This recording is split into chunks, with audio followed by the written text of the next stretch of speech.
안녕하세요, 진했습니다. 영상 편집을 하시거나 그래픽 작업을 하시는 분들 항상 이 대용량 자료들 때문에 좀 고민이 많으시죠. 자료 보관 때문에 굉장히 좀 어렵다 이렇게 말씀하시는 분도 있고, 이 넘쳐나는 자료들을 어떻게 관리를 할지 모르겠다 생각하시는 분들 상당수 있을 겁니다. 처음에는 외장 하드도 사보고, 아니면은 내가 작업하는 PC를 대용량으로 좀 바꿔서도 해보고, 그러다가도 또 넘쳐나는 자료들 때문에 이게 내가 나스를 사야 되나 이렇게 고민을 하시는 분 상당히 많을 겁니다. 오늘은 EM텍에서 런칭한 에이스 스토어 제품이고요. 나스를 협찬을 받아서 가지고 왔습니다. 어떤 제품인지 한번 개봉을 해보죠.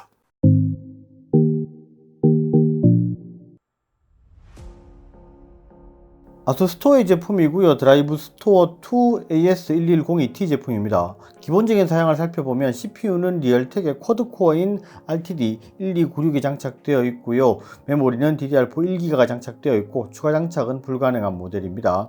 3.5인치 하드디스크 2개를 장착할 수 있는 2베이 제품이고 레이드 기능을 지원합니다. 2.5기가까지 지원하는 램 포트 1개를 가지고 있고 USB 3.2 포트가 전면과 후면에 각각 1개씩 총 2개가 있습니다. 제품의 구성품은 스펀지 완충지에 감싸져 있는 나스 본체와 황토색 액세서리 박스로 되어 있고, 액세서리 박스 안에는 전원 케이블과 어댑터, 1.5m 길이의 유선 랜 케이블 1개가 들어가 있고, 하드디스크를 장착할 때 사용할 손나사가 들어가 있습니다. 그리고 나스 본체는 이렇게 생겼습니다. 완전 심플한 직사각형 모양의 컴팩트한 사이즈입니다. 전면의 비닐을 제거해보면 깔끔하게 생긴 제품이죠. 아수스 스토어 같은 경우는 이름이 뭔가 조금 낯이 익죠. 우리가 알고 있던 노트북 회사인 에이수스의 스토리지 관련 회사라고 보시면 되고요. 같은 회사는 아니고 그냥 계열사, 협력사 이렇게 보시면 될 것 같고, 제가 처음에 나스를 구매를 할 때 이제 시놀로지 제품이랑 몇 가지를 이렇게 리스트에 두고 막 비교를 했었습니다. 근데 시놀로지는 뭔가 조금 가격대도 조금 있고, 그래서 그냥 덥석 구매하기 조금 부담스러운 면이 있었어요. 그래서 에이수 스토어 제품을 조금 요거보다 상위 제품을 제가 구매를 해서 먼저 사용을 하고 있었습니다. 그런데 이 제품 같은 경우에는 보니까 제가 쓰는 것보다는 스펙이 약간 낮지만, 일반적으로 아까 말씀드렸다시피 이게 대용량 자료 때문에 좀 고민하시는 분들이 입문형으로 쓰기에 딱 괜찮은 제품인 것 같아요. 제품의 하드디스크랑 이런 것들 어떻게 장착을 하는지, 제품의 구성이 어떻게 되어 있는지 한번 확인을 해보고, 그 다음에 컴퓨터랑 연결을 했을 때 어떻게 사용을 하면 될지 한번 쭉 알아보도록 하죠. 나스의 뒤쪽을 보면 손나사 2개가 있습니다. 그런데 이게 손으로 잘 안 풀려요. 드라이버로 풀어주면 이렇게 뚜껑처럼 열립니다. 바닥면에 메인보드가 있고 위쪽에 하드디스크를 장착할 수 있도록 베이가 되어 있죠. 여기에 준비한 하드디스크를 장착해주면 되고요. 완전히 끝까지 물리도록 잘 밀어주고 구성품에 포함되어 있던 손나사를 이렇게 고정을 해주시면 됩니다. 하드디스크는 회전을 할 때 진동이 있을 수 있기 때문에 단단히 고정을 해주셔야 소음 발생도 적고 하드디스크도 더 안전합니다. 이렇게 고정이 되어 있으면 분해의 역순으로 나스를 닫아주면 됩니다. 그리고 전원을 연결하고 네트워크 케이블도 연결해서 062와 연결해주면 준비는 끝났습니다. 그리고 나스와 같은 네트워크에 연결된 컴퓨터에 나스를 컨트롤하는 프로그램을 설치해줘야 됩니다. 아수스 스토어 홈페이지에 들어가면 처음에 이렇게 영어로만 뜨는데 우측 상단에 언어 설정을 한국어로 바꾸어 주시면 됩니다.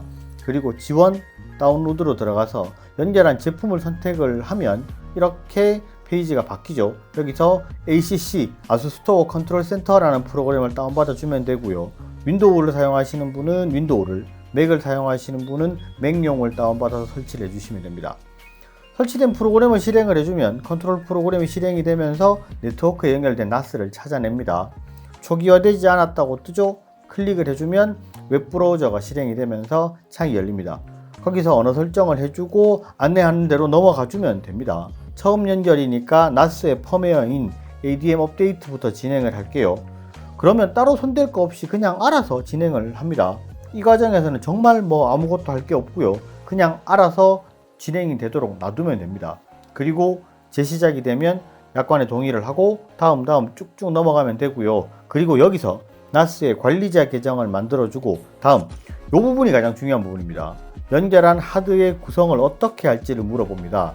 처음에 밸런스댐이라고 되어 있는데 이게 해석이 조금 이상한 것 같습니다. 밸런스댐이 미러링이고요. 최대 용량은 레이드 제로인 스트립입니다. 저는 최대 용량을 사용을 할 거니까 최대 용량으로 할게요. 이거를 바꾸면 아래쪽에 이렇게 용량이 바뀌는 게 보일 겁니다. 선택을 했으면 초기화 작업을 시작을 하시면 됩니다. 한 2분 정도 걸리고요. 자동으로 그냥 알아서 넘어가기 때문에 지금부터는 별도로 건드릴 게 없습니다. 자, 이렇게 나오면 설치가 완료가 된 거고요. 여기서 간단한 튜토리얼처럼 설명이 되는데 이것만 잘 읽어보시면 설정하는 게 어려운 게 하나도 없습니다. 완전 초보자들도 어렵지 않게 설명이 아주 잘 되어 있기 때문에 정말 쉽게 이용을 하실 수가 있을 겁니다. 그리고 그냥 가장 기본적인 부분이죠. NAS에 자료를 올리고 다운받고 하는 것도 네트워크 환경에 따라서 다를 수는 있지만 일반적인 환경이라면 기가로 전송이 되기 때문에 내장 하드에 자료를 올리고 받는 것처럼 굉장히 편하게 사용을 하실 수가 있고요. 그리고 윈도우도 사용하고 맥도 사용하는 경우가 있을 수가 있습니다. 저 같은 경우도 그래요. 그래서 윈도우에서 맥으로 바로 자료를 넘길 때 외장 하드로 다이렉트로 넘기는 게 불가능하죠. 그래서 불편한 부분들 많았을 겁니다. 이럴 때 NAS로 올려서 내려받는 게 가장 편리한 방법일 수 있습니다. 윈도우에서 올렸던 자료를 맥북에서 접속을 하면 바로 열어보고 작업이 가능하기 때문에 윈도우와 맥을 같이 사용하더라도 편하게 자료를 옮겨받을 수 있습니다.